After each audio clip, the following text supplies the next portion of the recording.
Good evening friends, study with Sangeeta channel में आपका हार्दिक स्वागत है। आज 18 सितंबर 2022 है। तो आज एचपी सेक्रेटरीट क्लर्क का एग्ज़ाम कोड 962 हुआ है। तो मेरे पास अभी उसकी सीरीज़ बी है, हम इसकी आंसर की डिस्कस करेंगे। जैसे इसमें फर्स्ट क्वेश्चन है, संसद का निम्न सदन कौन सा है? तो संसद का निम्न सदन लोकसभा। राज्यसभा का पदेन अध्यक्ष कौन होता है? तो वो होता है उपराष्ट्रपति। लोकसभा के अंदर व्यवस्था बनाए रखने का अंतिम अधिकार किसके पास होता है? वो होता है अध्यक्ष के पास। अध्यक्ष द्वारा अनुमत प्रश्नों में से कौन सा सबसे महत्वपूर्ण माना जाता है? तो वो माना जाता है अल्प सूचना। नेक्स्ट है, राज्यसभा के सदस्य के अनुसार चुने जाते हैं। तो इसमें थोड़ा कन्फ्यूज़न है। प्रधानमंत्री की नियुक्ति में राष्ट्रपति अपना विवेक कब उपयोग करता है? सभी परिस्थितियों में। भारत के राष्ट्रपति के रूप में कौन कार्य करता है जब न तो राष्ट्रपति न ही उपराष्ट्रपति उपलब्ध होते हैं? तो भारत के मुख्य न्यायाधीश। सरकार कर लगाती है राज्य की शासन व्यवस्था चलाने के लिए। उच्च न्यायालय के मुख्य न्यायाधीश और अन्य न्यायाधीशों की नियुक्ति की जाती है राष्ट्रपति के द्वारा। न्यायालय में कौन सा परिवर्तनीय है? निर्देशक तत्व। किसी राजनीतिक दल को मान्यता प्रदान की जाती है चुनाव आयोग के द्वारा। संविधान में ग्राम पंचायत की स्थापना किसके अंतर्गत उल्लेखित है? अनुच्छेद 40। भारत के CAG का कार्यकाल 6 वर्ष या 65 वर्ष की आयु जो भी पहले हो। नेक्स्ट है, दल बदल निषेध कानून सबसे पहले 1979 में लागू हुआ था पश्चिम बंगाल में। वह कर जो आय बढ़ने के साथ साथ व्यक्ति की आय का उच्च अनुपात लेता है परगामी कर कहलाता है। बैंक दर का अर्थ है किसी देश की केंद्रीय बैंक द्वारा प्रभावित ब्याज की अधिक दर। जीवन बीमा निगम एक उदाहरण है निवेश बैंक का। प्रथम पंचवर्षीय योजना 1951 से 1956 तक। दुर्गापुर, भिलाई और राउरकेला के इस्पात संयंत्रों की स्थापना द्वितीय पंचवर्षीय योजना के दौरान हुई थी। एक एस्ट्रोनॉमिकल इकाई निम्न में से किनके मध्य की औसत दूरी बताती है? पृथ्वी और सूर्य के बीच की। समुद्र में ज्वार भाटा कब उत्पन्न होता है? केवल चंद्र दिवस पर। The network of series of vertical and horizontal lines is known as grid system. कौन सी समताप रेखा समान रेखा है? धूप। कौन सी नदी मकर रेखा को 2 बार पार करती है? लिम्पोपो नदी। स्टेपी किस बायोम से संबंधित है? घास के मैदान से। वर्षा जल की तुलना में समुद्री जल अधिक लवणीय होता है क्योंकि नदियाँ मृदा से लवण समुद्र में गिराती हैं। सभी संजीवों और उनके संबंधों को एकीकृत करने वाला पारिस्थितिक तंत्र है जैव मंडल।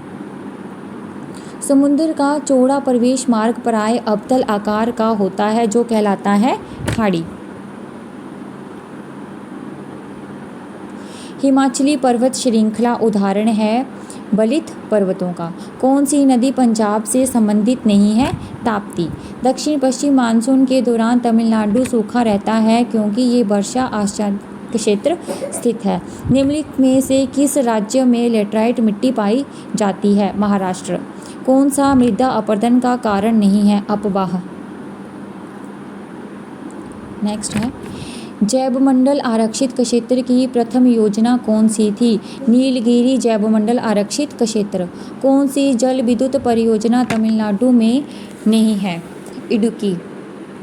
भारत का कौन सा पड़ोसी देश विश्व में अफीम का सबसे बड़ा उत्पादक है? अफगानिस्तान। भारत का सबसे बड़ा जनजातीय समूह है गोंड। अंतर्राष्ट्रीय सुनामी चेतावनी तंत्र भारत ने कब अंगीकार किया था? तो ये किया था 15 अक्टूबर 2007 को। भारत में अनेक कोयला क्षेत्र पाए जाते हैं दामोदर घाटी में।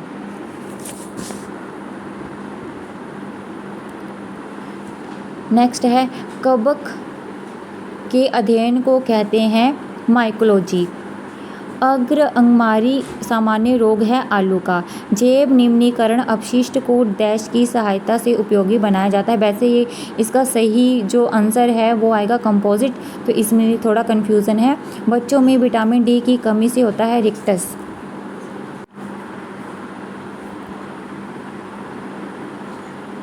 नेक्स्ट है हीमोग्लोबिन की उच्च बंधुता होती है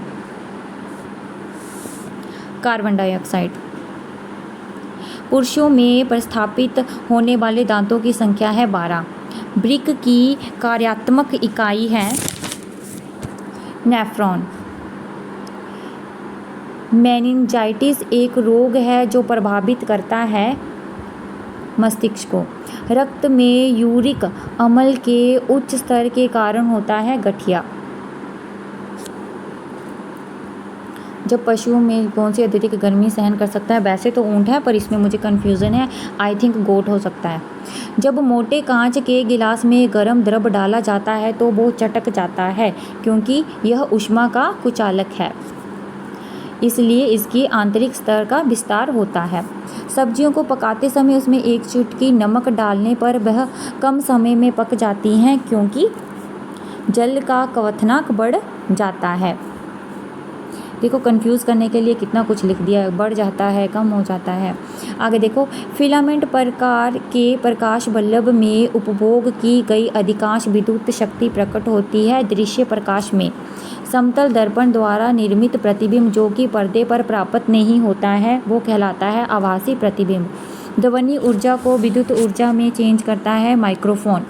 नाभिकीय रिएक्टर में मदक के रूप में कौन सा प्रयुक्त होता है? ग्रेफाइट। कौन सा एक शुद्ध तत्व है? सोडियम। नेक्स्ट है, कौन से खनिज से ऑक्सीजन नहीं होती है? क्रायोलाइट। कौन सी गैस रंगीन है? ऑक्सीजन। अग्निरोधी पोशाक बनी होती है एस्बेस्टॉस से। विश्वेश्वर महादेव मंदिर हिमाचल प्रदेश के किस स्थान में है? ये है कुल्लू में। हिमाचल प्रदेश में सोनितपुर की स्थापना किसने की थी? तो ये की थी बाणासुर ने। किस वर्ष पहला जनजातीय त्यौहार फुलाइच मनाया गया था? 1987 में। हिमाचल प्रदेश के किस स्थान पर ऐसा माना जाता है कि द्रौपदी का दाह संस्कार हुआ था? तो ये माना जाता है तांडी। हिमाचल प्रदेश में कौन सा नाला चिरगाम के निकट पब्बर से मिलता है? तो ये मिलता है आंध्रा। हिमाचल प्रदेश की ऊना जिले की पहाड़ियाँ शिवालिक। चुराह तहसील हिमाचल प्रदेश में किस जिले में है? तो ये है चंबा में। नंगल बांध चुरूरू रेल लाइन की लंबाई कितनी है? 33 किलोमीटर। सेना मुख्यालय किस वर्ष स्थायी रूप से शिमला में स्थापित हुआ था? तो ये हुआ था 1864 में। कौन सी पुस्तक यशपाल ने नहीं लिखी है? धरती है बलिदान की। कांगड़ा केंद्रीय सहकारी बैंक का मुख्यालय है धर्मशाला। सोलन जिले में शिल्ली वन्यजीव अभयारण्य की स्थापना किस वर्ष हुई थी? ये हुई थी 1963 में। घेर को बढ़ावा देने वाली जनजाति पाई जाती है कांगड़ा घाटी में। नेक्स्ट है, जाखू का केंद्रीय विद्यालय मूलतः प्रिंस वल्टर स्कूल है। बागल राजसी राज्य के लोगों ने अपने मुखिया के विरुद्ध विद्रोह किया था। सॉरी, ये कन्फ्यूज़न है इसमें। हिमाचल प्रदेश विधानसभा का प्रथम सचिव कौन था? NC नंदी। ईस्वी 1811 में बुशहर के राजा के रूप में कहरी सिंह का उत्तराधिकारी कौन था? तो इसका उत्तराधिकारी था मनेंद्र सिंह। मुगल सम्राट अकबर के समकालीन चंबा का शासक कौन था? प्रताप सिंह बर्मन। हिमाचल प्रदेश के बिलासपुर जिले में कौन सा किला स्थित है? तो ये है महल मौर्यन। कांगड़ा का शासक कौन था जब ईस्वी 635 में चीनी तीर्थ यात्री हेनस्वांग ने वहां की यात्रा की थी? तो उस टाइम था उटिटो। Thank you, have a nice day. दोस्तों मेरे चैनल को सब्सक्राइब जरूर करें, शेयर करें, लाइक करें, ताकि मैं आपके लिए और वीडियो बना सकूं। जो बाकी क्वेश्चन हैं वो हम अगली वीडियो में डिस्कस करेंगे। Thank you.